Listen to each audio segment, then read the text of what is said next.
Donc aujourd'hui, on fait un live un petit peu spécial. On reçoit du coup Emma Feilleux de Notre Affaire à tous pour discuter d'un sujet, bon, comme quelqu'un l'a dit dans le chat tout à l'heure, un sujet pas super fun, donc le sujet des polluants éternels, les fameux PFAS dont vous avez sûrement déjà entendu parler quelques fois si vous êtes un petit peu dans les milieux écolos, militants et tout. Du coup, on va essayer de réfléchir à ça en essayant de pas juste se mettre un énorme somme, mais aussi en réfléchissant à qu'est-ce qu'on peut trouver comme solution, qu'est-ce qu'on peut faire collectivement, comment est-ce qu'on peut réagir face à ça et pas juste par un espèce de constat d'échec catastrophiste et aller un petit peu plus loin dans la réflexion. Donc, c'est ce qui est en train de. Enfin, je veux dire, ce live-là, il se passe dans un contexte un petit peu spécial qui est celui d'une campagne, qui est la campagne Nous sommes tous et toutes contaminés, qui a été lancée par un certain nombre d'assauts, d'ONG, pour essayer de faire interdire en France donc ces fameux PFAS, ces fameux polluants éternels, dont on va vous expliquer tout à fait en détail. Enfin, Emma va vous expliquer, moi je serai juste là pour écouter, mais en détail de quoi ils retournent. Donc, juste sur les PFAS, etc. Voilà, bon, sachez juste qu'il se passe pas mal de choses en ce moment. Notamment, il y a eu un début de loi qui a été voté à l'Assemblée nationale et cette loi, elle va passer le 30 mai, donc jeudi prochain, devant le Sénat. C'est pour ça aussi que j'avais envie qu'on aborde le sujet là, cette semaine, parce que ben, ça arrive jeudi prochain, il y a des choses à faire, il y a des mails et des messages à envoyer à vos sénateurs et sénatrices, il y a une mobilisation un peu de l'opinion publique à faire sur cette question-là pour espérer un début de législation qui pourra amener peut-être ensuite un renforcement de l'encadrement de tous ces polluants éternels. Je précise aussi, pour finir l'intro, je la fais pas trop durer, promis, on a déjà 20 minutes de retard, mais c'est pas un partenariat, hein, je suis pas payé, personne me dit quelle question poser ou ne pas poser. On est vraiment là, voilà, pour réfléchir au sujet et voilà, on va le faire en restant, enfin en tout cas moi je vais le faire en restant le plus objectif possible, même si je pense que voilà, on va globalement être d'accord avec Emma et que même si le format habituellement s'appelle le débat, ce sera pas vraiment un débat, là ce sera plutôt une interview où on va essayer d'écouter ce que dit Emma. Cela dit, si vous avez des questions, des points sur lesquels vous voulez interpeller Emma et notre affaire à tous, n'hésitez pas, je suis sûr qu'elle sera ravie d'y répondre et on essaiera de prendre des questions au fur et à mesure du live pour que ce soit pas que vertical et que ce soit une réflexion collective. Bon voilà, pour l'intro, on la speedrun un peu aujourd'hui. D'habitude, je fais 30 minutes d'intro. Là, on va dire que comme ça, je serai dans la moyenne de mon temps habituel. Et donc voilà, donc pour aborder cette question des polluants éternels, on reçoit aujourd'hui donc une experte du sujet, Emma Feilleux. Donc bonjour Emma, et merci d'être là. Merci beaucoup Mathieu, je suis, très contente, de venir parler de ce sujet qui m'occupe depuis, ouais, 2 ans maintenant, un peu plus de 2 ans même. Et l'avantage d'un sujet sur lequel, quasiment rien n'est fait, c'est qu'effectivement, il y a plein de choses à faire et donc du coup, on pourra carrément parler de tout cet aspect, piste d'action, sur tous les plans à la fois, juridiques, réglementaires, actions citoyennes. Donc voilà, je suis très contente de parler de tout ça avec vous.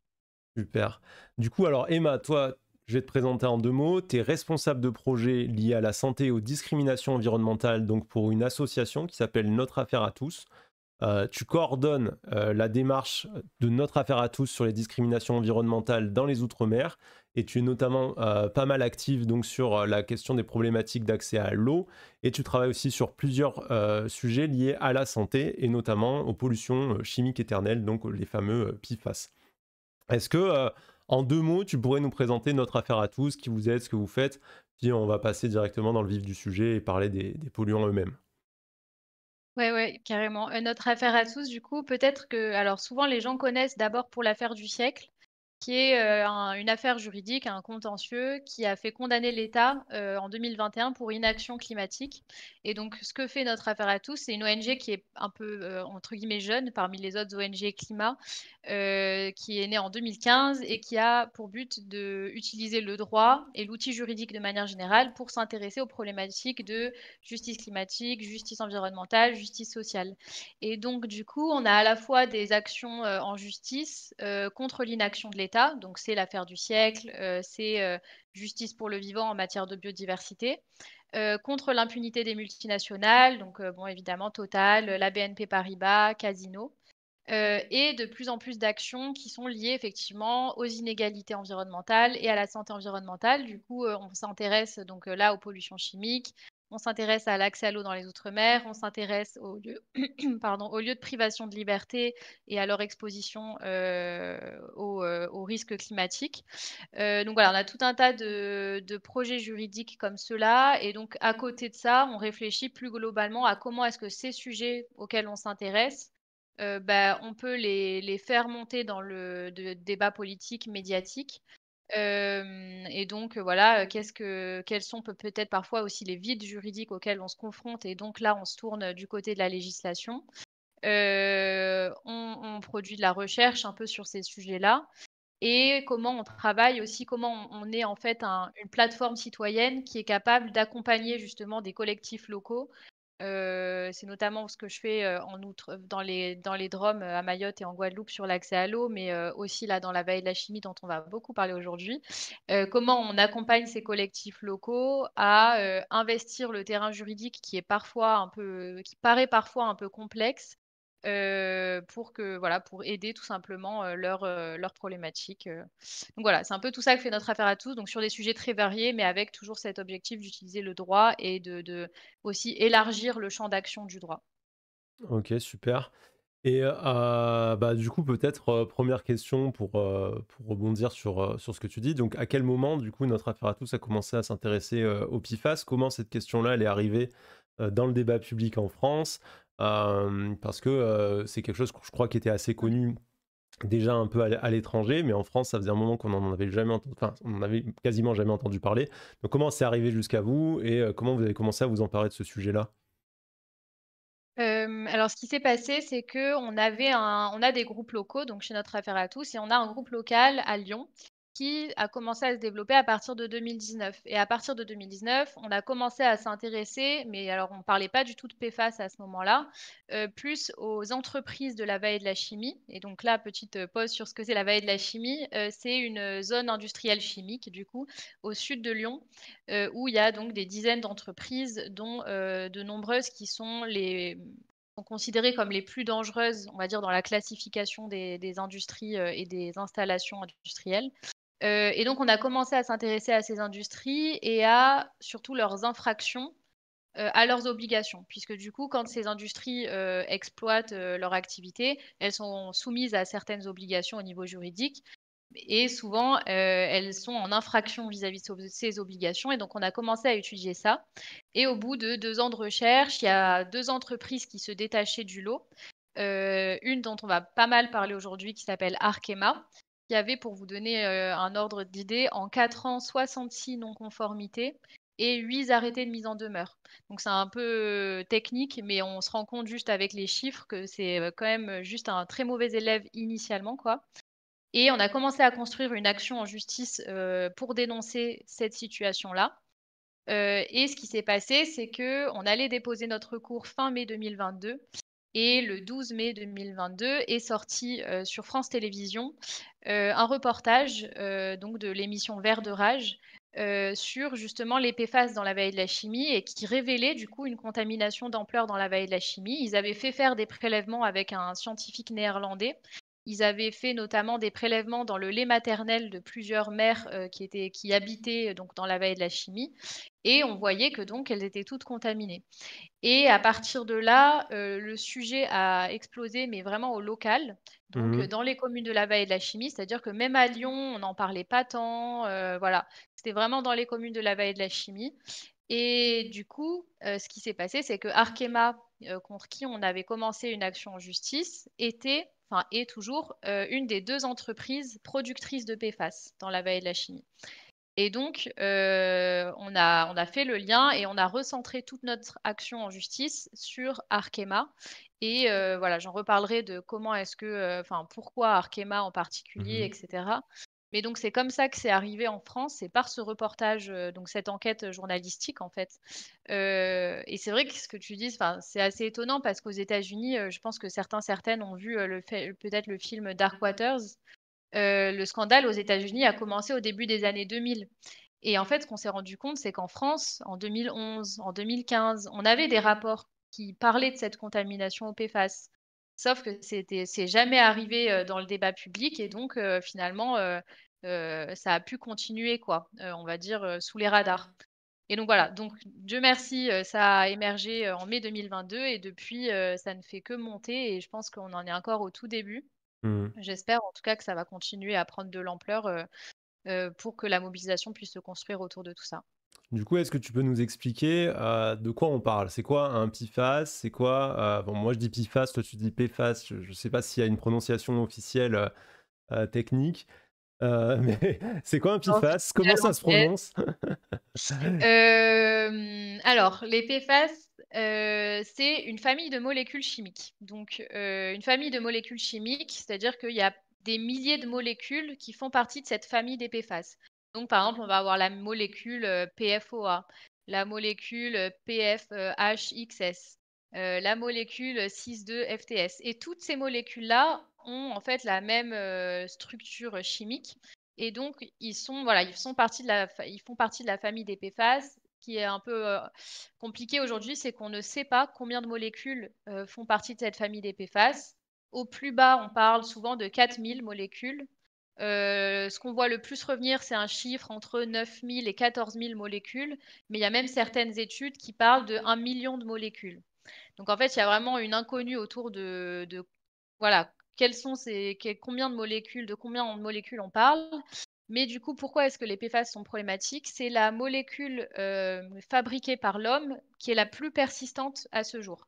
Donc Mmh. c'est ce qu'a fabriqué l'homme de plus persistant C'est pour ça qu'on parle de et polluant éternel, c'est ça? c'est pour ça exactement Ouais. qu'on parle de polluant éternel et ça a été inventé parce que justement ses propriétés de persistance, de résistance, c'est aussi imperméable, anti-adhésif et cetera et donc c'est pour ça qu'on va le retrouver dans les poêles, dans les vestes anti-pluie, dans tout un tas de produits du quotidien. Mais en fait, aujourd'hui, on le retrouve tellement dans plein de produits du quotidien qu'on en a même, par exemple, dans le papier toilette, dans les emballages alimentaires. Voilà, donc c'est vraiment répandu dans nos quotidiens.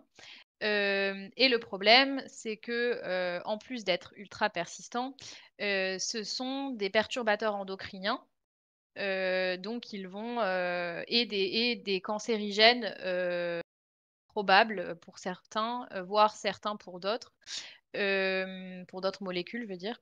Donc en fait, on a des effets sanitaires qui sont très importants avec ces molécules PFAS, hem et et donc Peut-être le juste problème, avant, c'est avant de qu'aujourd'hui parler des effets ouais. sanitaires, peut-être juste du coup essayer de récapituler de quoi on parle exactement. On parle donc d'une série de molécules qui sont fabriquées par des industriels. On ne sait pas combien il y en a qui ont été fabriquées, qui sont des molécules totalement artificielles produites Mmh mh. pour servir à l'industrie sur plein d'objets différents, donc en très très grande quantité, dont on a découvert que c'était un poison, on peut dire pour l'homme, qui peut créer des cancers, qui peut créer toutes sortes de problèmes. Et du coup, là, la question, c'est de savoir, en gros, dans quoi c'est utilisé, à quelle échelle, quels sont les impacts sur la santé, etc. etc. Donc, en gros, c'est pour ça que tu parlais d'un scandale quand même d'ampleur gigantesque, Mmh. c'est qu'on se rend compte qu'en fait, c'est partout, c'est utilisé en quantité astronomique, et en même temps, c'est un poison qui nous tue, quoi. Ouais, tout à fait. Effectivement, enfin, on en trouve vraiment de partout, dans les mousses anti-incendie, enfin, dans tous les produits du quotidien, en fait et c'est pour ça que et y compris, en fait, et c'est pour ça que là, on va arriver, je pense on pourra en reparler plus tard, mais on en trouve, par exemple, dans les pacemakers, au niveau Hmm. médical, dans tout un tas de produits médicaux, dans, l'aviation, dans, les mousses anti-incendie, j'en ai déjà parlé, enfin, dans des produits ou aussi dans tout ce qui est, les batteries électriques. Par exemple, les énergies renouvelables, aujourd'hui, les productions d'énergie renouvelable utilisent des PFAS et donc là, on va se confronter aussi à plein de questions, sur, quels sont les usages des PFAS qu'on va considérer comme essentiels ou pas. On pourra en reparler, mais en fait, ces PFAS aujourd'hui, ils sont tellement utilisés de partout qu'ils sont du coup à l'origine d'une contamination généralisée à la fois des écosystèmes, mais du coup aussi, tout simplement des humains. C'est-à-dire qu'aujourd'hui en France, 99 des gens, donc sûrement, toutes les personnes qui regardent, en ce moment, la vidéo, mais tout le monde a des PFAS dans le sang. Hmm. Et c'est-à-dire que là, il y a notamment un député qui a mené des campagnes de prélèvement et certaines personnes n'ont pas de PFAS, mais simplement parce qu'en fait, c'est pas les molécules qu'ils ont testées. Mais on sait aujourd'hui que même les ours polaires au Groenland, on retrouve des PFAS. Donc là, c'est des études, C'est-à-dire on que fait voilà, comment? On fait un prélèvement sanguin, on regarde dans le sang et on ouais, tout à voit fait, prélèvement de cheveux, le cheveu. dans les cheveux. Et après, tu peux faire, différents types de prélèvements selon, l'air, le sol, l'eau, les fruits et légumes, et cetera. Et aujourd'hui, on en trouve, voilà, jusqu'au Groenland alors qu'il y a pas d'activité de production, là-bas. Hem Et pour vous dire, en fait, donc en Europe, on estime à 17 000 sites contaminés au PFAS, certains plus problématiques que d'autres. Et en France, la vallée de la chimie, parce qu'il y a des usines historiques, et parce qu'il y a une, production de PFAS particulièrement importante, c'est le hotspot de la contamination au PFAS en France. Donc c'est là où il y a le plus de contamination et c'est pour ça que c'est intéressant et en même temps très effrayant, de travailler avec les collectifs, sur place. Parce que du coup, on est vraiment confronté à et ça c'est pas moi qui le dis, c'est un professeur, canadien, c'est un aperçu du pire scénario qu'on peut avoir Mmh. en termes de contamination. Donc on a vraiment une contamination généralisée dont on vient d'apprendre l'existence il y a 2 ans, alors que c'est des rejets qui datent des années 50. Excuse-moi, je regarde, je vois qu'on a des soucis techniques. Je pense que ça vient de moi, hein. Je crois que j'ai des problèmes de réseau. Est-ce que le chat, vous pouvez juste me confirmer qu'on est toujours, qu'on est toujours en ligne? Est-ce que quelqu'un d'Itefal veut faire taire le stream? Voilà, donc c'est revenu, on est de retour, c'est revenu, faites F5. Ok, super. Bon, il y a peut-être des petits bouts qui ont été perdus dans la bagarre. Hélas, ça, c'est les problèmes du direct. Une question du chat qui me semble intéressante, c'est quelqu'un demande comment est-ce que c'est possible que ces PFAS soient autorisés à être utilisés dans des produits médicaux malgré cette dangerosité. Je pense que ça pourrait permettre de réfléchir juste aussi à la question, bah, depuis quand est-ce qu'on sait que c'est dangereux et de quel type de dangerosité on parle? Ouais, alors on sait les industriels sont au courant des effets toxiques ou en tout cas des risques d'effets toxiques, depuis les années 60. Hmm. Et donc ça, il y a tout un tas de documents, d'articles qui sont sortis là-dessus. Ils savaient. Comment est-ce que ça se fait qu'ils soient autorisés, y compris dans du matériel médical? Effectivement, en fait, ces produits ont des propriétés très intéressantes, pour l'industrie et parfois pour la société. Le fait qu'ils soient stables à ce point, qu'ils soient persistants à ce point, effectivement, pour le matériel médical, hem, c'est entre guillemets en termes de persistance Ah, c'est une et de catastrophe. Attends, stabilité, je un peu crois ce qu'on a qu'il y un... a de mieux. Le problème Excuse-moi, je suis désolé, je crois qu'on a encore un non, non, petit pas de problème. Non, ça a l'air bon, ça a l'air bon. Ok, je suis désolé, hein, je sais à quel point l'exercice est dur et en plus je t'interromps à pas chaque de fois. problème. Mais je pense que c'est vraiment, ça vient de moi et je ne peux absolument rien faire pour la connexion à part devenir riche. Donc, écoute, donc tu te parlais des industriels et tu nous expliquais du coup qu'ils étaient Vous au courant, qu'ils savaient qu'il y avait une savez, voilà. dangerosité et que ça a aussi utilisé ces PFAS pas que pour des mauvaises raisons, ça a aussi été utilisé parce que c'est difficilement remplaçable, quoi. Mais alors, du coup, là, ça me permet de dire que ces usages qu'on caractérise d'essentiels, donc dans le matériel médical ou, par exemple, les énergies renouvelables, on estime que c'est 8 des usages. C'est-à-dire Hmm. que on a plus de 90 des usages de PFAS qui sont donc dans des produits qui nous contaminent tous les jours et dont on pourrait soit se passer, soit qu'on pourrait remplacer par d'autres choses. Et comment ça se fait que ça ait été autorisé malgré les risques? Eh bien ça, c'est tout simplement, dû à la mauvaise application, des principes, fondateurs du droit de l'environnement. C'est-à-dire qu'on sait qu'une molécule PFAS est toxique, mais on va se dire: «Bon, bah, en fait, on ne sait pas si telle autre l'est aussi». En tout cas, on n'a pas les preuves certaines. Sauf qu'en droit de l'environnement, on a ce qu'on appelle les principes de prévention et de précaution qui font que quand on a un risque ou quand on pense avoir un risque, eh bien, on peut décider entre guillemets, «de mettre en pause» en attendant de confirmer ou d'infirmer le risque. Sauf qu'en matière de PFAS et en fait, dans tellement d'autres sujets, relatifs à la santé et à l'environnement, c'est pas du tout appliqué. Donc en fait, on va nous dire: «Oui, bah, tant qu'on n'a pas les preuves pour chaque molécule, on n'interdit rien». Sauf que comme je vous l'ai dit au début, on est à plusieurs milliers, voire dizaines de milliers de molécules. Tous les tester prendraient des dizaines, voire des centaines d'années, alors qu'on sait que la famille des PFAS de manière générale, on a des doutes suffisants normalement qui devraient conduire à leur moratoire, quoi. Mmh. Et voilà et donc on en est là aujourd'hui et c'est pour ça que ces produits, continuent à être autorisés. De quelle dangerosité on parle? C'est quoi, du coup, concrètement, les risques? Qu'est-ce que ça fait, les PFAS? Bah, c'est ce que je disais, tout à l'heure, c'est qu'aujourd'hui donc c'est des risques chroniques, c'est-à-dire que c'est le fait d'être exposé à long terme, et un peu en continu qui va produire des effets. Donc enfin voilà et donc on parle du coup d'effets, cancérogènes, notamment cancer du testicule, cancer des reins. On parle donc des perturbateurs endocriniens, c'est-à-dire que ça va avoir pardon, des effets sur le système, reproductif et le système hormonal et sur le système immunitaire. Donc avec, des problématiques liées à la thyroïde, des problématiques liées à la croissance, des enfants, à la réponse immunitaire aux vaccins, au foie. Enfin, en fait, on a tout un tas de pathologies, qui sont liées au PFAS aujourd'hui. Quel degré de certitude on a sur cette dangerosité? Parce que souvent dans ces cas-là, par exemple, j'ai lu des interviews du ministre de l'Industrie sur la question et qui joue beaucoup sur le fait que on n'est pas sûr que c'est vraiment dangereux, le corps les évacue, est-ce que vraiment il faut les interdire, et cetera, et cetera. Quel degré de certitude on a de cette dangerosité?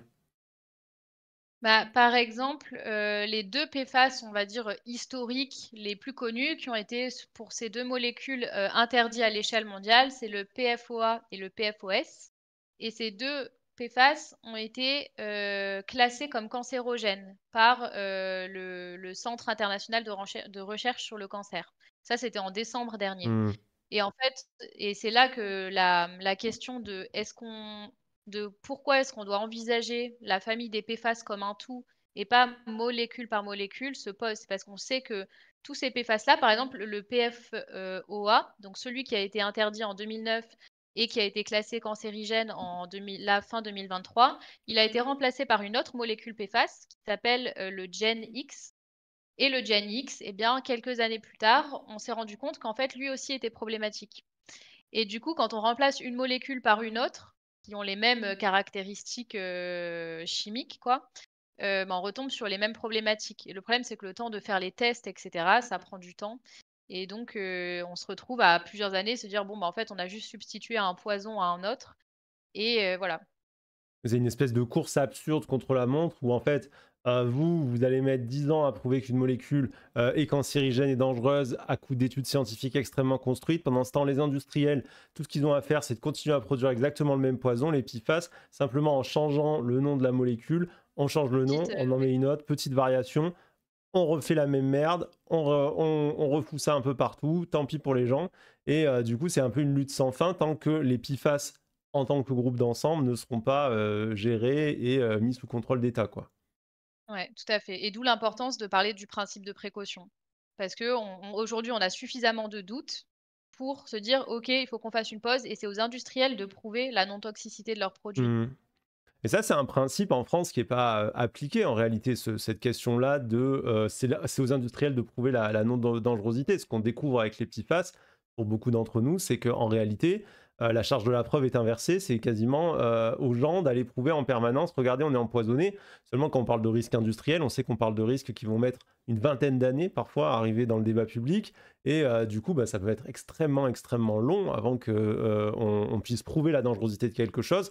Et pendant ce laps de temps, c'est très facile pour les industriels de substituer le nom, de changer le nom de la substance, d'en substituer une à une autre, tout en continuant à nous envoyer les mêmes poisons. Donc du coup, comment est-ce que ça fonctionne ça juridiquement et est-ce qu'il y a quelque chose qui est pensé aujourd'hui pour changer ça? Ouais, bah, en fait, c'est tout l'enjeu de comment est-ce qu'on définit les PFAS en tant que famille de molécules Et aujourd'hui, on estime que c'est hyper essentiel d'adopter une définition qui soit évolutive de cette famille des PFAS parce qu'en fait, ça évolue très vite avec l'état des connaissances scientifiques et cetera. Et c'est ce que fait, par exemple, au niveau européen, tu as 5 pays, qui ont justement lancé une initiative pour interdire la famille des PFAS. Sauf, bon, évidemment avec des dérogations dans le temps et cetera et en fait, avec le temps du processus européen, on n'aura rien, moi, je pense avant, 2029-2030 pour les premières mesures et ensuite avec les dérogations, je pense qu'on en a pour au moins jusqu'à 2040. Mais donc il y a quand même ce travail qui est fait pour se dire: «OK, toutes les molécules qui, en fait, ont les caractéristiques de la famille des PFAS ont un risque suffisant, surtout celles dont on peut se passer ou pour lesquelles on a des alternatives», pour justement sortir de cette dépendance-là. Et sauf que donc comme je le dis, le temps européen est long, et c'est pour ça que c'est essentiel aujourd'hui et donc tu parlais au début de la proposition de loi qui passe au Sénat, en plénière la semaine prochaine, que la France avance avant, qu'elle pose les premiers jalons, d'un plan de sortie des PFAS pour l'Union européenne. Parce qu'en fait, l'Union européenne a besoin de l'expérience nationale pour, avancer aussi et réfléchir à ces questions-là. Et donc la France a, avec cette proposition de loi, l'opportunité d'interdire notamment les PFAS, dans certains textiles, dans les cosmétiques, dans le fart, donc pour les produits de Mmh. ski. Donc dans un certain nombre de choses, sachant que ça va être aussi interdit au niveau de l'Union européenne, c'est un règlement qui est passé là il y a quelques mois, dans les emballages alimentaires, enfin restreint dans les emballages alimentaires. Donc on a quand même un mouvement global qui va vers l'interdiction de ces PFAS. Et c'est pour ça que c'est super intéressant de travailler sur ces questions réglementaires, parce qu'en fait, tu as tout un tas de pays, et notamment aux États-Unis, du coup, où le scandale est plus ancien qu'en France, qui ont adopté des mesures. Donc en fait, c'est possible de s'en passer. Et y compris à grande échelle et cetera. Par contre, ça règle pas toute la question des pollutions historiques, Mmh. et de qu'est-ce qu'on fait des victimes? Ouais, très important. Juste je précise que voilà, a priori, il y a des problèmes électriques dans toute la zone Grand Est où j'habite, ce qui explique les problèmes de connexion. Bon, ben, ça, c'est le destin qui veut ça.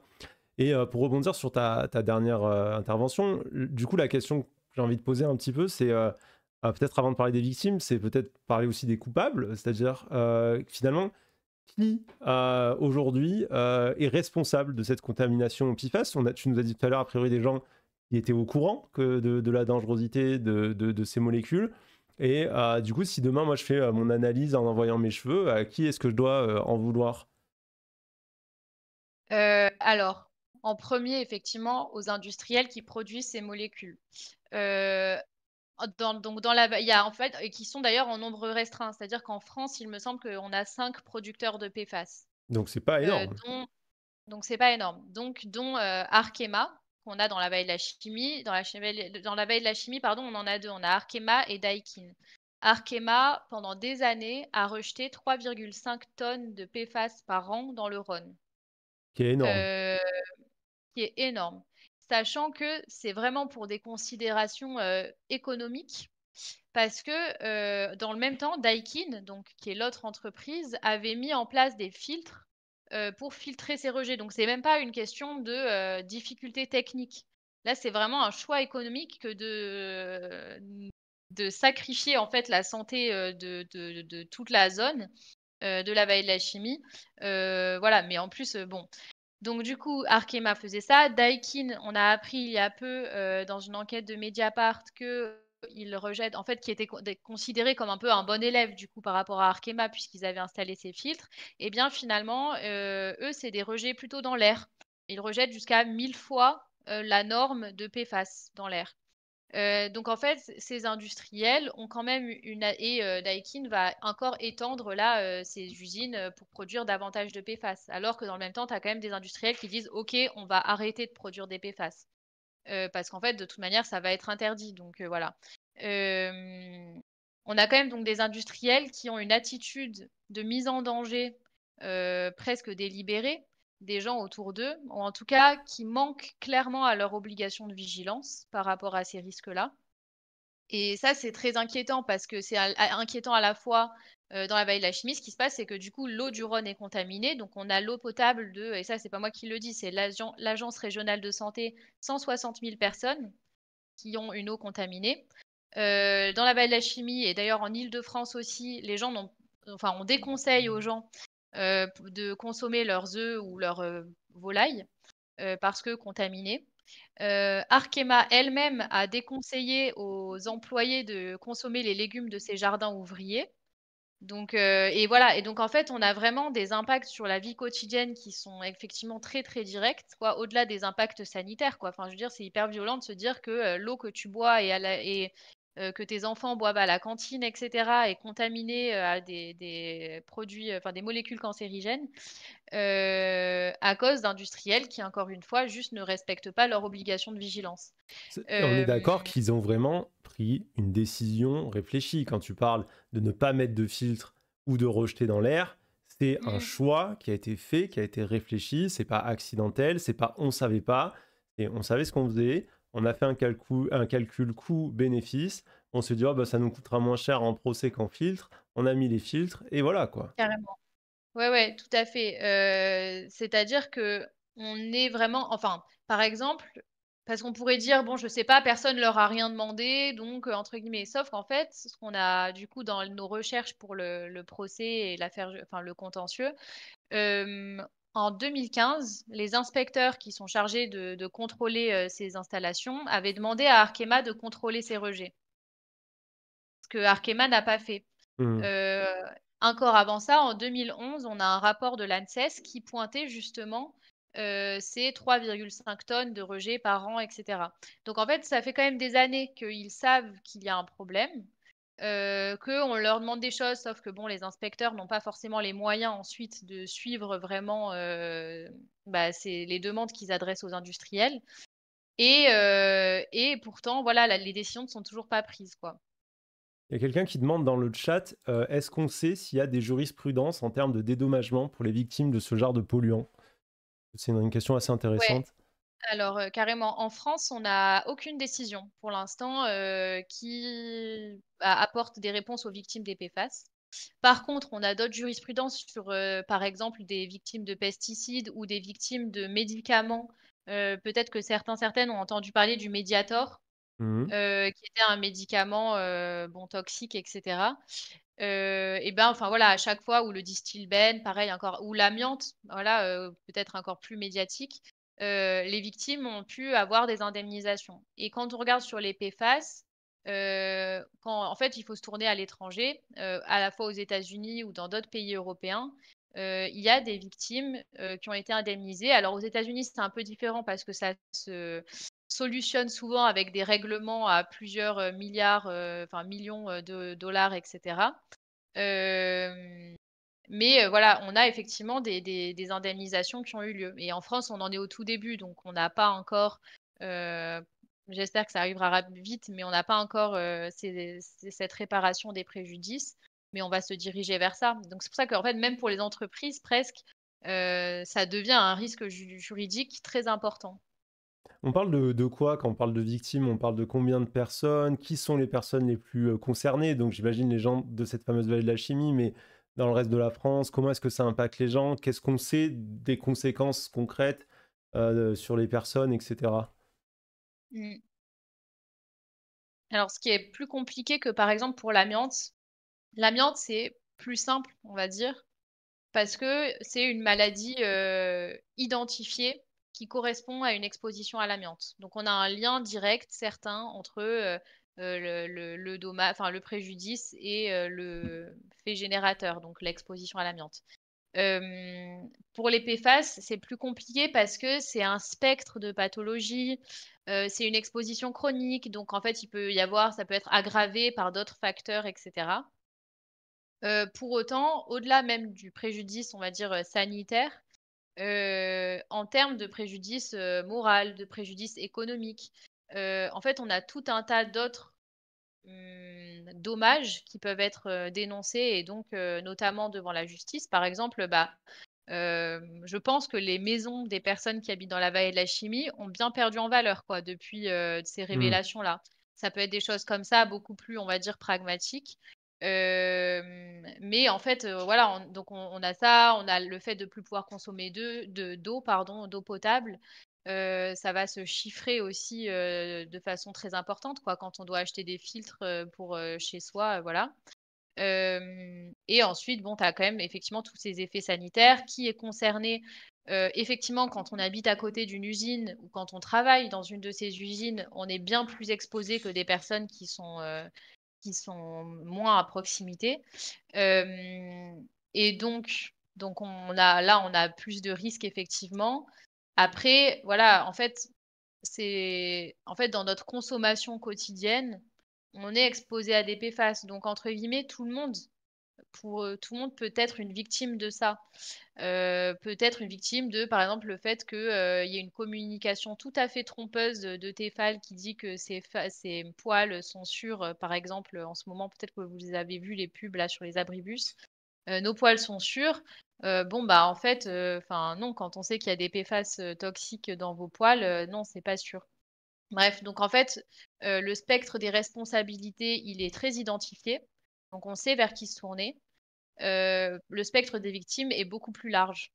Et c'est pour ça que je suis certaine qu'on n'en est vraiment qu'au début de toutes ces discussions juridiques, contentieuses sur comment on répare, une pollution, bah, par définition éternelle. Est-ce que c'est possible de réparer une pollution éternelle, tu vois, en termes de dépollution et cetera? Ça pose plein de questions. Hem Et peut-être pour ajouter quand même, il y a aussi d'une certaine façon la question de la responsabilité de l'État qui se pose. C'est-à-dire que comme pour l'amiante, par exemple, l'amiante, on s'est d'abord tourné vers les industriels, qui, n'avaient pas suffisamment protégé leurs salariés, et cetera. Mais ensuite, on s'est tourné vers l'État et c'est notamment le Conseil d'État qui a reconnu, enfin qui a, qualifié de faute inexcusable le fait que l'État n'ait pas suffisamment, réglementé l'amiante. Et donc, en France, peut-être que ça va commencer à se poser aussi pour les PFAS. Comment ça se fait que, alors que, aux États-Unis, ça fait plus de 20 ans qu'on en parle, que en fait, même l'administration, on a des rapports de 2011 qui avertissent sur le problème et cetera. Et bien qu'en fait, la première législation n'arrive que maintenant. Voilà, ça pose vraiment question. Tu as des éléments de réponse sur ça, sur le pourquoi cet attentisme de l'État? Hem, je pense qu'en fait, c'est vraiment le fait que ce soit complètement sous les radars.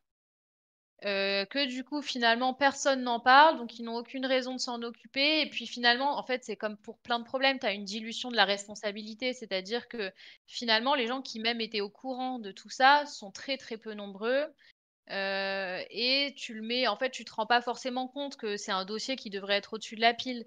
Donc tu vois, tu as un peu tout ça qui rentre en jeu. Le fait qu'il y ait très peu de moyens, pour inspecter ces entreprises, pour vous donner une idée, pour toutes les industries, en France, on a 1 600 inspecteurs et inspectrices À seulement. 1600. Heu, ouais, pour inspecter, je crois que c'est 500 000, installations. Bah, après tu en as un peu moins qui sont qualifiées de très dangereuses et qui sont donc prioritaires, mais c'est quand même bien plus que 1 600, hein, vous imaginez. Hem, donc en fait, on a vraiment un problème structurel de quels moyens on met pour, répondre à ces risques industriels-là, quoi.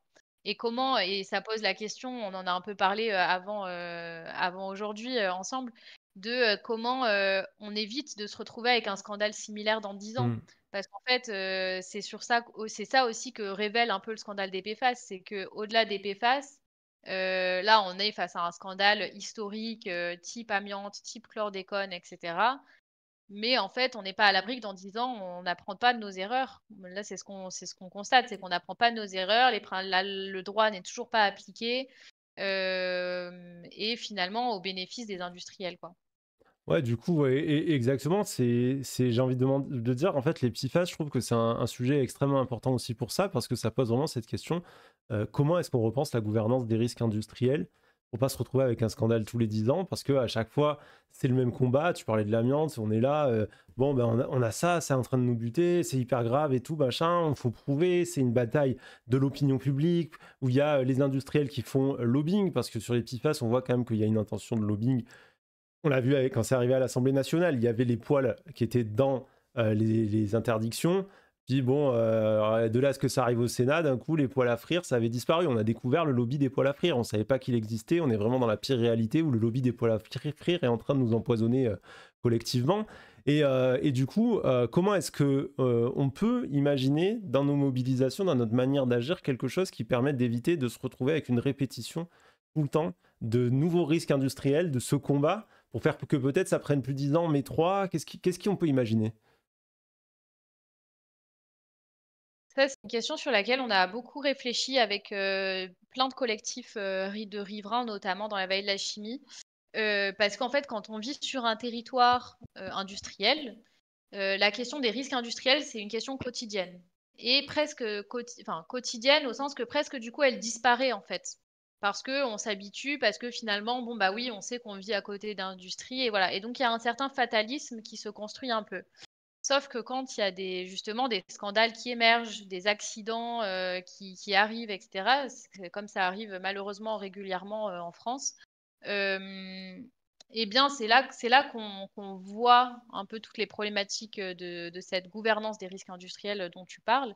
Peut-être un peu historiquement aussi, c'est hyper intéressant de voir comment s'est construit cette impunité, c'est un sociologue qui parle de la fabrique de l'impunité industrielle. Comment ça s'est construit?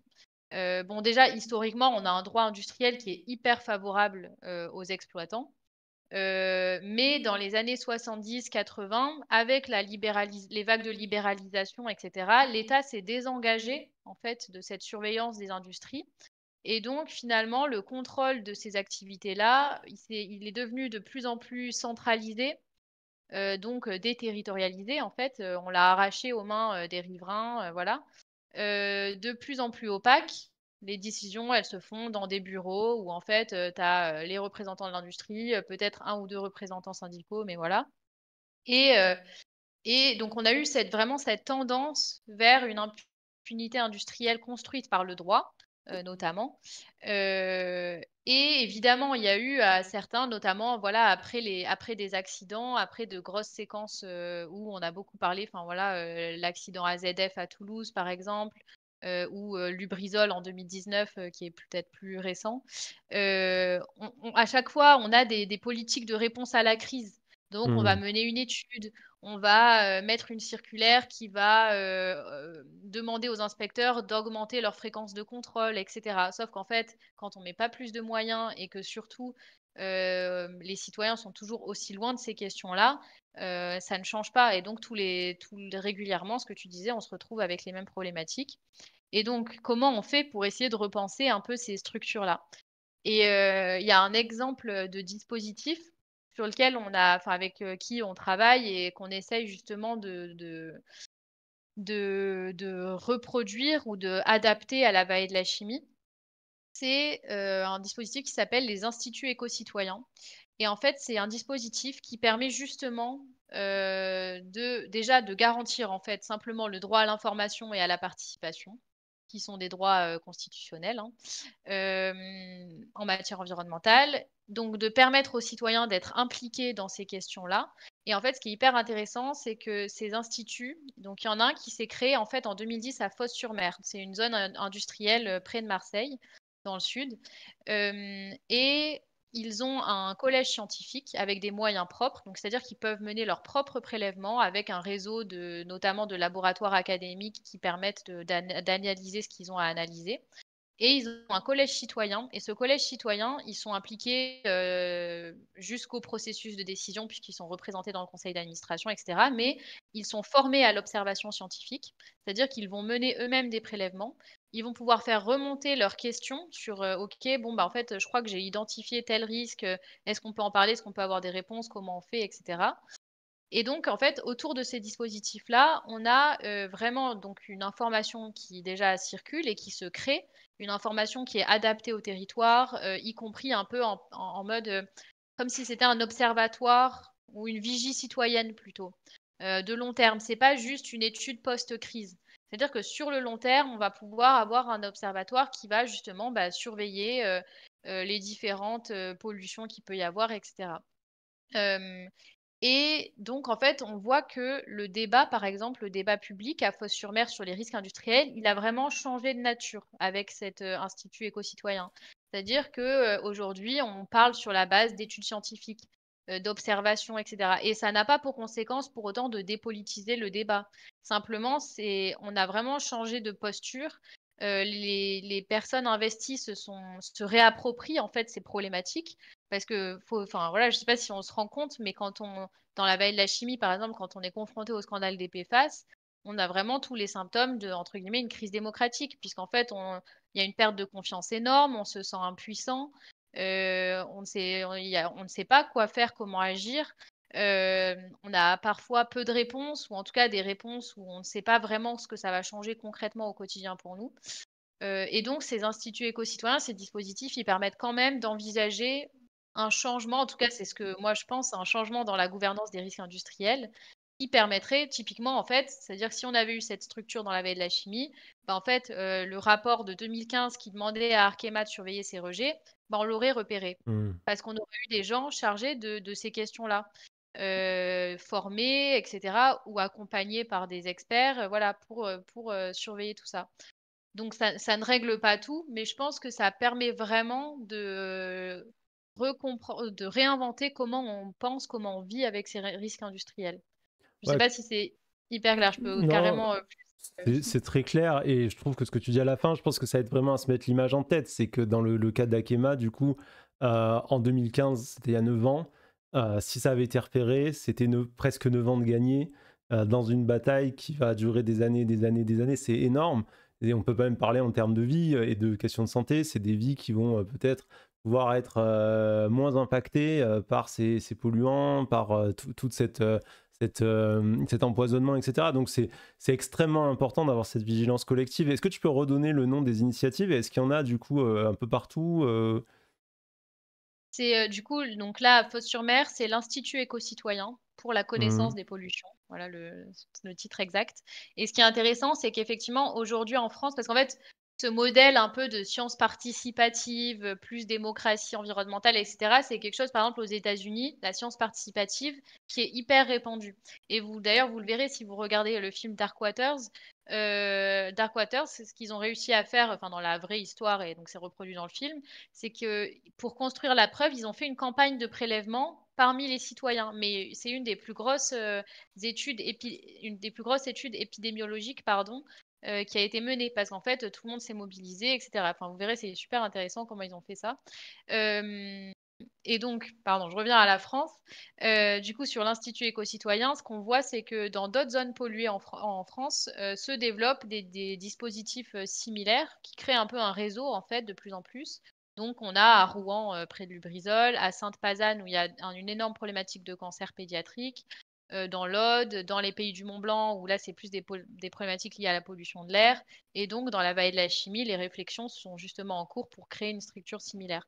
Il faut évidemment avoir une vigilance particulière parce qu'en fait, des structures comme celle-ci, le gouvernement en a créé, on va dire, au fil des ans. Sauf qu'en fait, c'est plus des instances de consultation finalement que de concertation vraiment.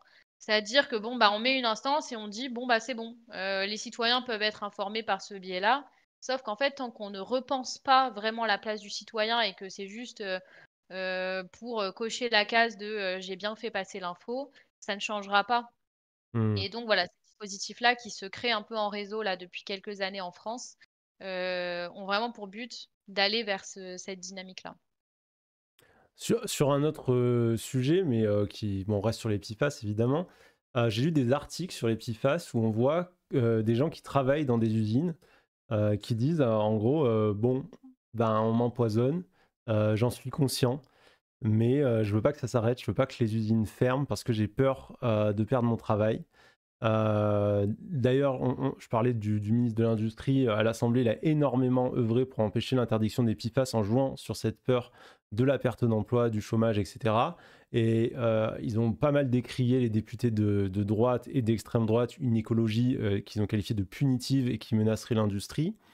Qu'est-ce qu'on peut répondre à ces gens et qu'est-ce qu'on peut répondre aussi aux gens dans les usines pour les rassurer parce que franchement ça s'entend je veux dire on parle d'un risque de cancer etc mais c'est aussi un risque lointain.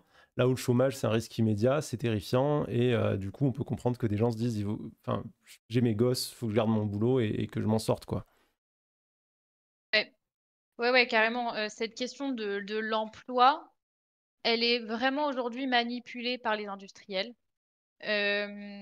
C'est-à-dire que même au début donc je vais reparler un peu de effectivement, là, comment est-ce que c'est mis en avant dans le débat, notamment par rapport à la proposition de loi qui, détruirait des milliers d'emplois, voilà, on ne sait pas d'où sortent ces chiffres, mais bon, en France, si elle venait à être votée.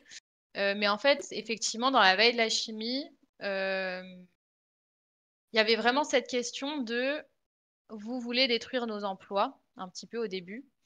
Hem, En fait, sauf qu'en fait, voilà, ce qu'on a réussi plutôt à travailler et notamment avec les syndicats avec qui on travaille là depuis 2 ans, donc l'union départementale de la CGT, la FSU, Solidaire, la Confédération paysanne aussi côté agriculteur plutôt.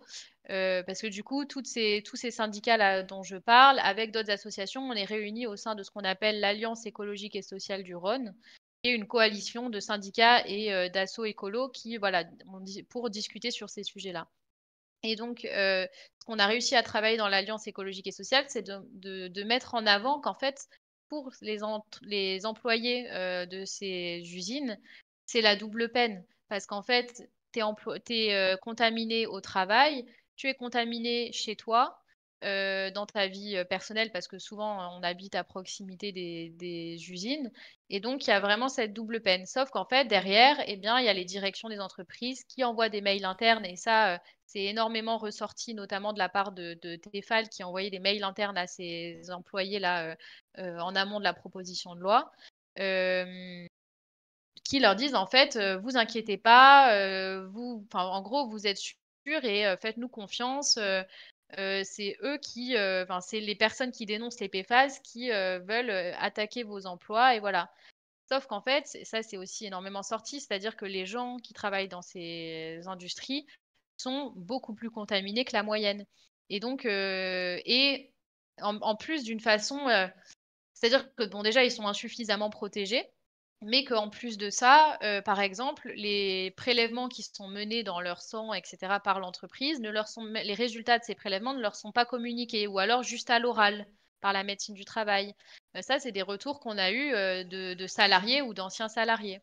C'est-à-dire que nous, il y a des gens qui nous appelaient en anonyme pour nous dire, en fait, bah oui, moi j'ai un collègue qui est tombé sur les résultats de nos prélèvements et en fait, on est exposé à 100 fois la norme. Donc on est vraiment face à une contamination des salariés qui est très importante et donc c'est pour ça que cette question de protection des salariés, enfin de prendre la protection des salariés comme argument quand on parle des PFAS, que ce soit les industries qui prennent cet argument-là, ça me fait doucement rire parce qu'en fait, si on voulait vraiment protéger les salariés, on interdirait les PFAS dans les processus de production en les remplaçant par des alternatives voilà, qui ne détruiraient pas les chaînes de production. Par exemple, Tefal, qui donc a fait un lobby, comme tu disais, hyper intense à l'Assemblée nationale, qui a affrété des bus, enfin un bus de salariés en leur donnant des congés, un congé payé. Alors c'est pas la première fois qu'on a un congé payé pour faire des manifestations, mais bon. Et bien en fait, Tefal produit des poêles sans PFAS, des poêles en céramique, en inox, etc. Donc c'est-à-dire qu'ils ont la chaîne de production qui leur permettrait d'arrêter les PFAS sans détruire d'emplois, quoi. Juste en Pourquoi, remplaçant leur. pourquoi faire ça alors? C'est l'argent, tout simplement? Bah oui, clairement, c'est des considérations économiques. Enfin, on sait aujourd'hui, là, pour prendre un peu de recul sur la situation, par exemple, on sait qu'au niveau européen, une interdiction des PFAS, les conséquences sur l'emploi d'une interdiction des PFAS auraient, et notamment sur les ustensiles de cuisine, seraient minimes. Ça, c'est un rapport du coup de l'ECA, donc qui est la European Chemicals Agency, qui travaille sur la restriction, le projet de restriction au niveau européen. Et par contre, justement, c'est quand ces entreprises n'anticipent pas ce qui est en train de se passer. On va vers une interdiction des PFAS. Ces entreprises, en n'anticipant pas cette avancée réglementaire, eh bien, c'est là qu'elles mettent en danger des emplois. Parce qu'en fait, on va se retrouver effectivement, comme ça s'est passé pour l'automobile en France, dans quelques années, les interdictions des PFAS vont tomber, que ce soit au niveau français ou européen, et on va se dire: «Ah ben, on n'est pas prêt, donc on va devoir supprimer des emplois ou délocaliser et cetera». Heu, Aujourd'hui, les entreprises, les industries, par exemple, qui sont prêtes à sortir des PFAS, par exemple, les cosmétiques, dont je parlais tout à l'heure, c'est parce qu'en 2015, il y a leurs fournisseurs, américains qui, voyaient le truc venir, qui leur ont dit: «Bah, en fait, là, il y a cette interdiction qui est en train d'arriver. Est-ce que vous voulez continuer à qu'on vous fournisse des PFAS ou pas?»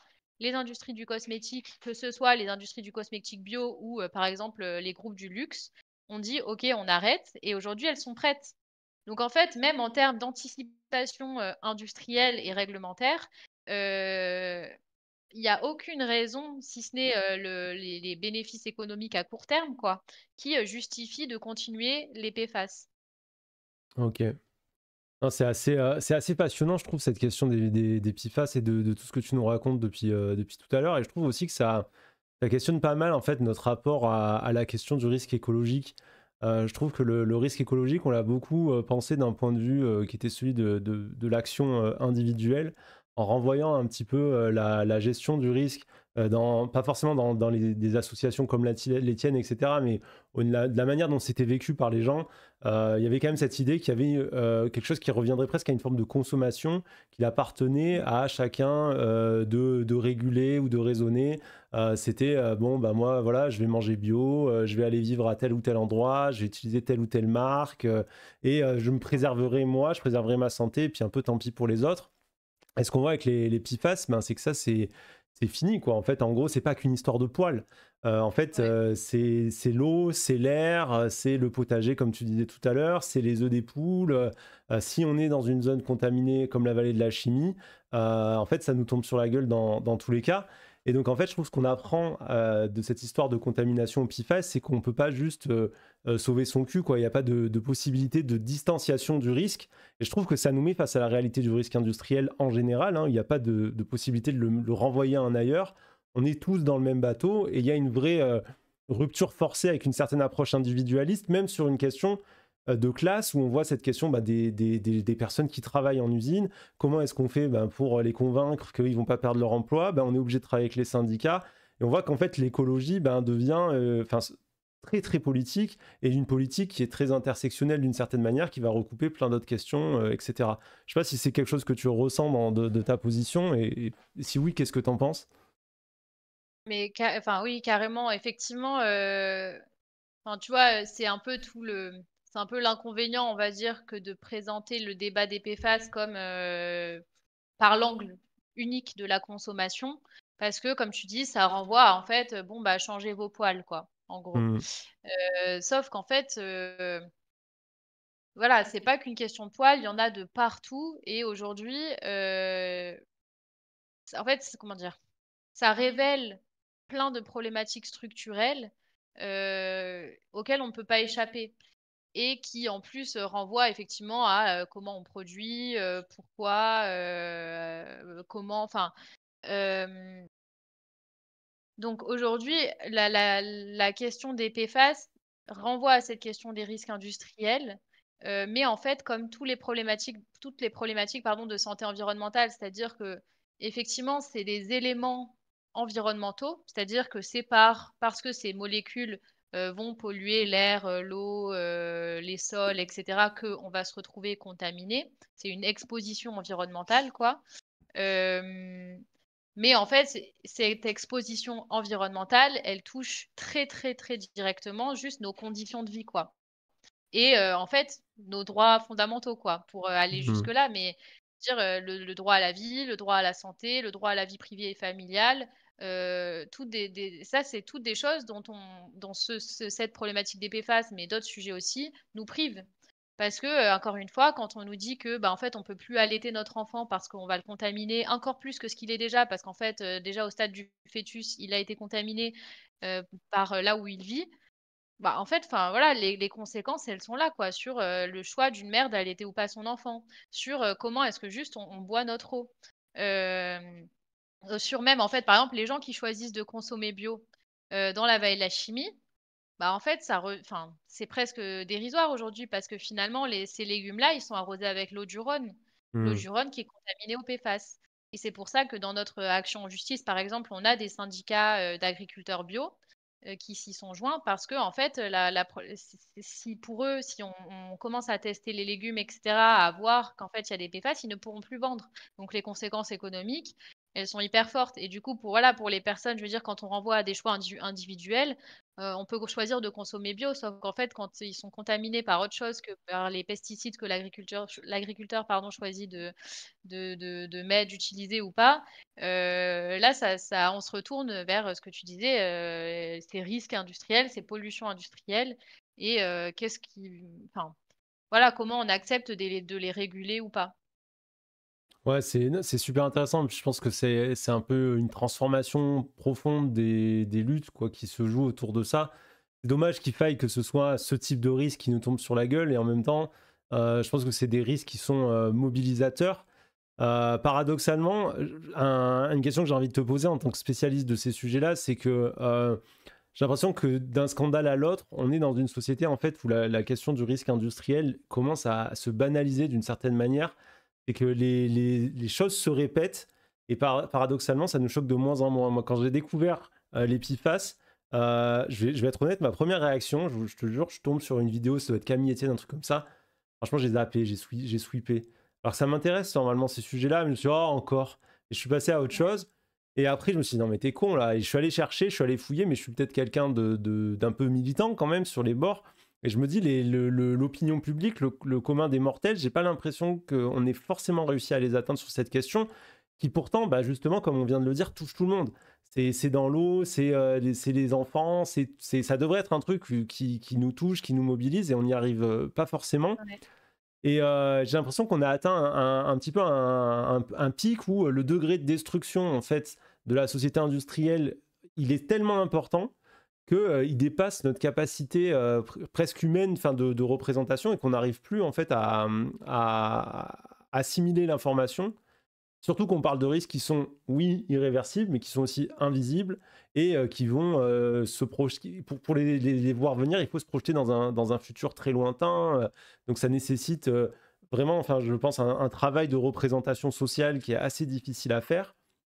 Et du coup, voilà, je me demandais comment est-ce qu'on peut faire pour gagner cette bataille de la représentation sociale, sachant que nous, bah, on est du côté de la science, donc ça demande des études scientifiques, un énorme travail de vulgarisation journalistique, un travail de mobilisation militante, et qu'en face, on a le lobby des poêles à frire, on a le ministre de l'Industrie qui vont être en mode on raconte tout et n'importe quoi, etc. Comment est-ce qu'on fait pour remobiliser les gens sur ces risques qui n'arrêtent pas de se répéter? Ouais, bah, ce que tu dis, c'est hyper intéressant parce que, effectivement, tu as un peu ce truc de bon, limite de se dire: «Bah, cette pollution, pourquoi elle plus qu'une autre, en fait?» Mm. Enfin, ce qui est horrible parce qu'en fait, on devrait même pas enfin, tu vois, par exemple, je pensais à la pollution de l'air. La pollution de l'air, aujourd'hui, on sait que il y a 1 décès sur 5 qui est dû à la pollution de l'air. Heu, donc c'est un truc global, quoi. Sauf qu'en fait, c'est tellement grand que ça nous paraît presque enfin, ça nous paraît une fatalité et par exemple, la pollution de l'air, multifactoriel, quoi. Donc on a tous les secteurs qui polluent, l'atmosphère et cetera. Sur les PFAS, c'est quand même différent parce qu'on a une origine industrielle, donc une origine d'une activité qu'on devrait pouvoir contrôler, réguler et cetera.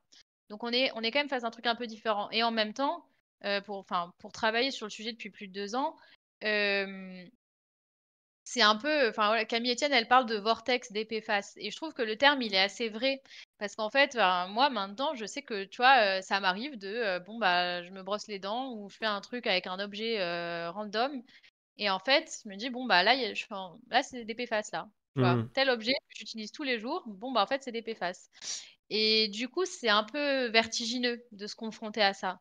De se dire: «Waouh, en fait, il y en a vraiment de partout». Attends, je vais juste, hop, faire ça. Il y en a vraiment de partout, qu'est-ce qu'on peut faire? Et en même temps, tu vois, quand je vois à quel point le débat en 2 ans au début, il y a 2 ans, franchement, à part, les quelques collectifs, de riverains de la veille de la chimie, et une ou 2 assos, Et quelques médias locaux qui font un travail énorme. Enfin, notamment, je vous conseille le travail de France 3 Auvergne-Rhône-Alpes et de Émilie Rousseau, qui a été nommée pour ce travail au prix Albert Londres, enfin nominée. Voilà, enfin, il y a vraiment un travail énorme qui est fait là-dessus au niveau local, mais franchement, on allait voir des députés, etc. Ça n'intéressait personne. On en parlait, y compris dans des milieux, comme tu disais, écolo militants à Paris. Personne ne calculait trop ce que c'était, etc. Et c'est que depuis quelques mois qu'on voit à quel point c'est monté. Aujourd'hui, moins de 2 ans après le début du scandale, on a une proposition de loi qui a été votée à l'unanimité à l'Assemblée nationale. Donc en fait, c'est quand même, quand on prend du recul, on se dit, OK, en 2 ans, on a quand même réussi à faire avancer beaucoup de choses. Pour vous dire, Arkema, par exemple, dans la vallée de la chimie, normalement, d'ici la fin de 2024, c'est un arrêté préfectoral qui lui est tombé dessus là-dessus, n'aura plus le droit d'utiliser de PFAS dans son processus de production.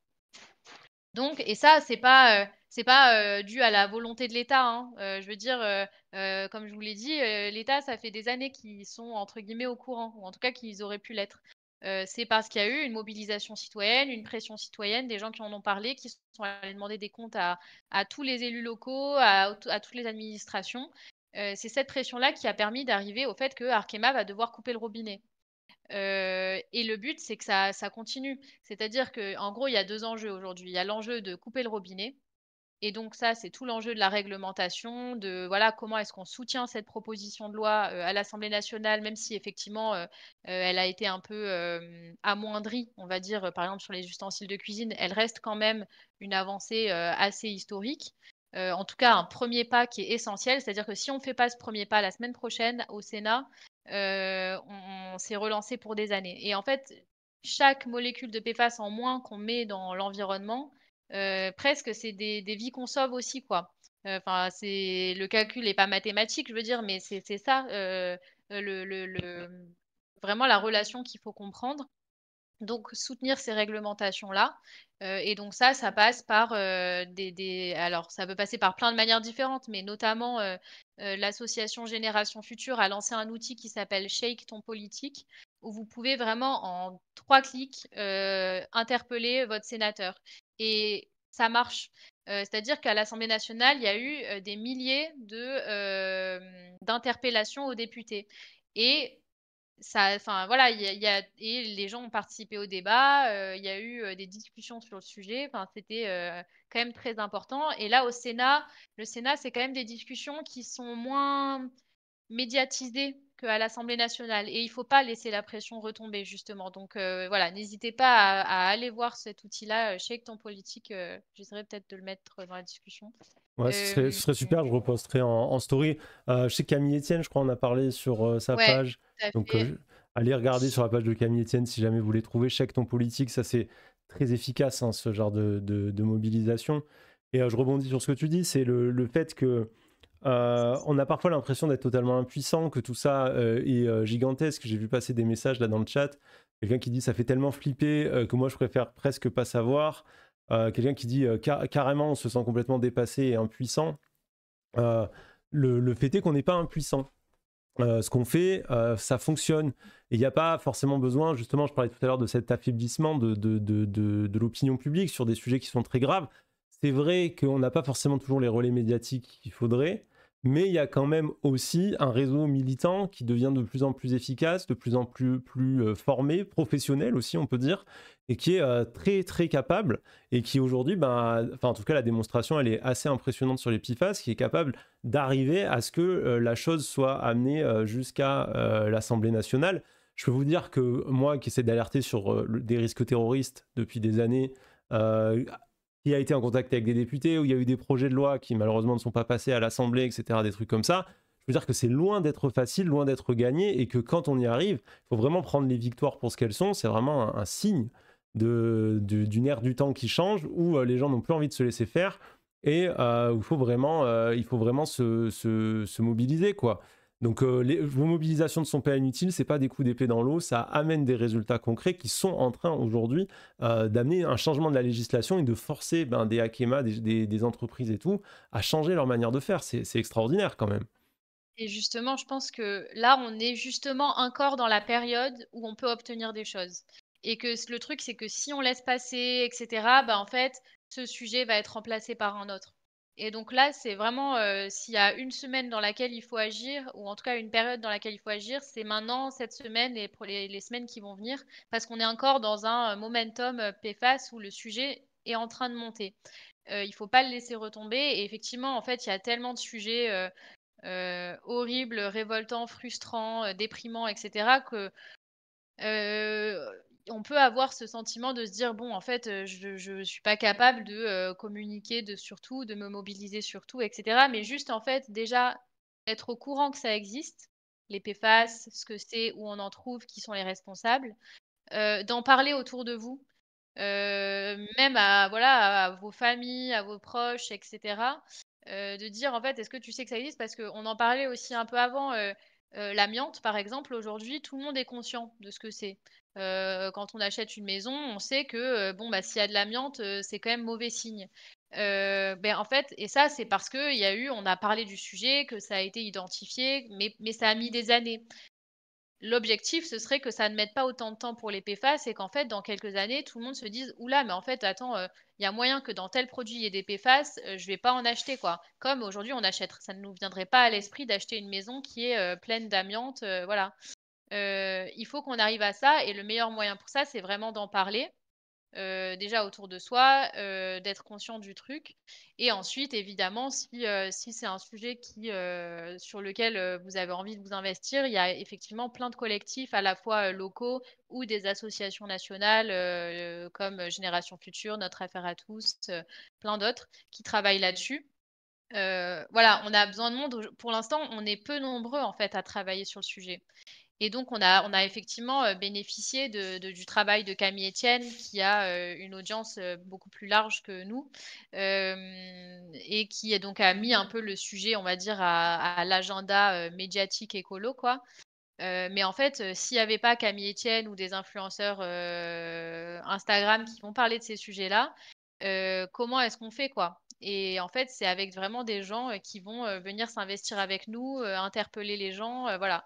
Et bon, il y a pas besoin du coup enfin, on a, plein de sujets effectivement sur lesquels on peut s'investir. Juste voilà, de cliquer sur le lien, du coup, bah, je te laisserai je sais pas Mathieu comment on fait, pour le mettre? Je l'ai mis dans le, Discord là. Dans le Discord, Heu, ok. voilà, ça c'est vraiment en 3 clics, vous pouvez interpeller les sénateurs d'ici la semaine prochaine. Et voilà, en parler autour de vous. Pour les personnes qui seront à Paris, il va y avoir une mobilisation la veille au soir du vote au Sénat, donc le 29 au soir, un rassemblement, qui va Ah, être organisé dans le 10e Attends, excuse-moi, arrondissement. on a perdu ton image, j'ai fait n'importe quoi. Ah, pas de souci. Voilà, c'est revenu. Ah, OK, top. Donc je disais oui, pour les personnes qui seront à Paris le 29, donc la veille du vote au Sénat, on a un rassemblement dans le 10e. Pour les personnes qui sont dans la région lyonnaise, on a une marche qui est organisée, ce dimanche, le 26, au départ d'Oulin. C'est un moment qui est important parce que là, on est aux 2 ans de la lutte, tout le monde commence à se rassembler et cetera. N'hésitez pas à vous y joindre. Voilà, donc il y a plein de choses qui se passent un peu partout. Évidemment, bon, Paris et Lyon, sont quand même, des spots, particulièrement actifs pour la mobilisation, mais même ailleurs, vers Salindre, il y a des actions en justice qui sont menées. Tout le monde peut se joindre à une action en justice. Ça prend une lettre pour se constituer partie civile d'une procédure, d'enquête pénale. C'est une lettre, presque. Donc voilà, n'hésitez pas à vous tourner vers les assos, Si qui les gens mènent un veulent peu les ce infos, travail. ils vont sur notre affaire à tous sur Instagram, ils peuvent aller regarder où par Ouais, exemple? je vais t'envoyer la page. Bon alors il y a je vais envoyer celle qu'on a fait sur la veille de la chimie. Hop, juste là. Là où vous avez pas mal de ressources, ici, sur le site de Notre Affaire à tous de façon plus globale, si vous tapez, PFAS, vous verrez pas mal de choses. On va publier pardon, là d'ici, soit aujourd'hui ou enfin bref dans les prochains jours, une synthèse des réglementations PFAS à l'échelle mondiale pour montrer qu'il y a des choses qui ont été faites ailleurs et qui sont possibles d'être produites en France. Voilà et c'est là, on retombe sur ce que je disais au tout début. En fait, on est sur un sujet où il y a tellement rien qui a été fait qu'il y a plein de choses à faire. Donc Hmm. finalement, c'est presque, encourageant, si on pense juste à l'action et voilà. Et du coup, moi, j'ai l'impression de ce que tu dis, c'est déjà qu'il y a plein de choses à faire en rejoignant notre affaire à tous, en rejoignant les mouvements, en rejoignant les manifs, les interpellations publiques, etc. et tout. Mais aussi, je trouve que ce qui ressort de ce que tu dis par rapport à ce dont tu parlais avec Camille Etienne, etc., souvent sur les réseaux, on a l'impression un petit peu de se battre dans le vide, que ce qu'on fait, ça, c'est pas concret, que ça n'amène rien. Et en fait, ce que ça prouve aujourd'hui, les PIFAS, c'est que ce que ça peut amener, c'est une accélération phénoménale des mobilisations publiques.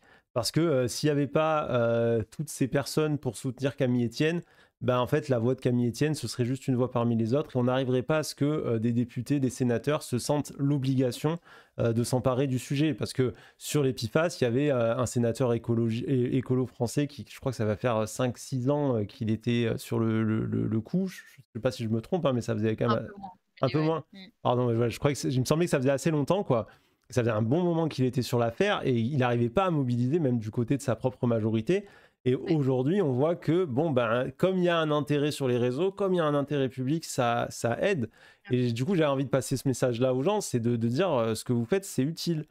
C'est vos mobilisations, les vidéos que vous relayez, que vous commentez, toutes ces choses-là auxquelles vous donnez de l'énergie, en fait, ça fait remonter des sujets. Et quand ces sujets ils existent dans l'opinion publique, ça leur donne beaucoup de force. Et quand on parle de risque industriel, c'est très important. Parce que je parlais de définition sociale du risque tout à l'heure, il faut vraiment se rendre compte que le risque industriel est toujours quasiment invisible. On parle toujours de quelque chose qui est intangible. C'est là, oui, ça va vous tuer dans 50 ans, mais on n'est pas sûr, on ne sait pas trop comment, etc. Et vraiment, on a besoin d'un travail collectif pour définir socialement ces risques et faire qu'ils existent dans la tête de tout le monde.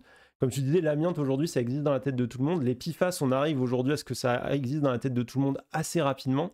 Et plus on sera mobilisé, plus on réussira à prendre de l'élan sur ce genre de questions, plus on arrivera à ce que les risques industriels très rapidement rentrent dans l'imaginaire collectif, et donc que ça change nos consommations, que ça change nos pratiques, et que petit à petit, en fait, ça permette leur interdiction. Ouais, ouais, carrément. Bah là, enfin, il faut se rendre compte effectivement que cette proposition de loi, hem, là, on pourrait avoir dans 2 ans, une interdiction des PFAS dans, les textiles, en plus, par exemple, de celle, des emballages alimentaires qui est passée au niveau européen. Et en fait, ça, c'est vraiment des effets très concrets de la mobilisation citoyenne, y compris de la mobilisation sur les réseaux, notamment, par exemple, autour de Camille Etienne. Effectivement, enfin, aujourd'hui, on va parler le documentaire de Camille Etienne, va être diffusé à Cannes. C'est-à-dire qu'au festival de Cannes, en 2024, là, 2 ans après le début du scandale, on va parler des PFAS. Et donc, en fait, il y a quand même un truc, de fou qui se passe, quoi, autour de ça, autour de comment est-ce qu'on a réussi à créer une audience qui soit telle que, on parle du sujet à Cannes, et qu'une proposition de loi soit discutée et sera votée, j'en suis sûre, la semaine prochaine. Enfin, j'en suis sûre, j'en suis pas si sûre du contenu, mais en tout cas, elle va être votée. J'espère que le vote sera positif. Hem Mais oui, c'est assez fou et ça, c'est vraiment le résultat très direct de la mobilisation citoyenne, y compris en ligne. Et c'est assez fou à observer, hein, parce que nous, on se battait avec, nos moyens, enfin, il y avait que des bénévoles, hein, qui travaillaient, côté Notre Affaire à tous, sur l'affaire. Hem, on n'aurait jamais fait monter le sujet aussi vite, voilà, comme ça, quoi, sans ce relais, médiatique et notamment, en ligne. Et les effets, ils vont enfin, les conséquences de cette mobilisation, elles vont être très concrètes. Si la loi, elle est votée, c'est des interdictions de PFAS, donc on ferme les robinets et donc on met fin à enfin, voilà, on met fin à un surplus de la contamination et ça à horizon, 2 ans, quoi. Donc c'est fou. Ouais, c'est extraordinaire, c'est vraiment extraordinaire. Bon, écoute, je trouve que c'est une conclusion positive et assez naturelle. Alors, je ne sais pas s'il y avait des choses que tu voulais rajouter, mais sinon, moi, je trouve que c'est pas mal. Oui, non, non, voilà, simplement, bah, rappeler ce que j'ai dit, mais n'hésitez pas à enfin, pensez à soutenir, effectivement tous les gens qui parlent du sujet parce qu'on est peu nombreux, donc à la fois côté Notre Affaire à tous, les autres associations, mais aussi selon où vous habitez. Il y a très sûrement des collectifs locaux, qui commencent à réfléchir à ces questions si vous habitez notamment dans la région lyonnaise, par exemple. Hem Shake ton politique, n'hésitez pas à interpeller vos sénateurs, sénatrices. Je sais que ça peut faire, bon, pétition, une de plus et cetera, mais c'est vraiment crucial à ce stade qu'on ait des gens derrière nous, qui montrent aux sénateurs qu'en fait, ils sont regardés. C'est-à-dire que s'ils votent contre, on les regarde, quoi. Et ça, si on les interpelle pas, si on les laisse, faire leur truc, voilà, ça ils s'en rendront pas compte. Donc, à ce stade, c'est vraiment, hyper important d'avoir votre soutien là-dessus. Et puis un dernier mot sur les actions en justice, effectivement, qui vont être menées, qui sont menées sur la question des PFAS. Ce sera hyper important aussi de scruter un peu ce qui va se passer côté des tribunaux parce que, pour l'instant, les juges, ferment la porte aux victimes des PFAS. Et donc, voilà, il y a une enquête pénale qui est en cours, donc je le disais, dans la vallée de la chimie. Cette enquête pénale, elle va mettre encore, quelques années à produire ses résultats. Mais en attendant, il y a d'autres actions qui vont être, lancées et cetera, par, d'autres associations, par Notre Affaire à tous sur ce sujet des PFAS. Quand ça sortira, n'hésitez pas à les relayer, à les partager et cetera parce que comme on l'a vu, l'affaire du siècle, par exemple, qui a fait condamner l'État pour inaction climatique, c'est la pétition la plus signée de l'histoire de France. 2,3 millions de signataires. C'est aussi parce qu'il y a eu cette pression citoyenne à un moment sur les tribunaux, cette mobilisation qui s'est créée autour d'un recours juridique, qu'on a eu cette décision historique qui a reconnu l'État coupable. Donc, c'est-à-dire qu'on a dit aujourd'hui, c'est plus socialement acceptable que l'État ne respecte pas ses engagements en matière climatique. Et donc, on a vraiment un intérêt à ce que justement des juges se prononcent sur est-ce que c'est socialement acceptable que voilà, des victimes de PFAS soient contaminées depuis des années sans aucune réparation, etc. Donc, il y a vraiment un enjeu à aussi investir ce terrain du droit qui est de plus en plus investi, mais qui est très souvent aussi approprié par le mauvais côté. Et donc, voilà, soutenir ces initiatives côté juridique aussi. Bon bah super, donc n'hésitez pas à aller checker vos politiques, suivez bien tout ce qui se passe, donc allez évidemment vous abonner aux pages ben, de Notre Affaire à tous, de Camille Etienne, pour savoir tout ce qui se passe en ce moment. Bah écoutez, merci beaucoup Emma d'avoir pris le temps de venir nous expliquer tout ça, c'était d'une clarté absolue. Je pense que ça a fait peur à plein de gens, mais que ça nous a aussi donné plein de courage et d'optimisme aussi sur nos capacités à faire face. Merci à toutes les personnes qui étaient là. Bon, désolé pour les problèmes techniques. Je pense qu'on a perdu pas mal de monde qui aurait dû être là normalement, mais ça arrive. Voilà, et c'est quand même super d'avoir fait ça. Je mettrai le replay très rapidement sur YouTube pour que les gens puissent entendre parler de tout ça aussi avant le vote du Sénat. Merci à la modération d'avoir fait le boulot comme d'habitude. Et puis, eh bien, je vous dis à lundi. Du coup, on parlera d'un tout autre sujet. On parlera de la question du débat avec l'extrême droite. Faut-il débattre avec l'extrême droite? Autre sujet totalement. Voilà, vraiment encore un grand merci Emma. Merci beaucoup d'avoir été là. Merci à toi, Mathieu. Merci à tout le monde. Ça marche. Bon, eh bien, bon week-end à tout le monde. Ciao!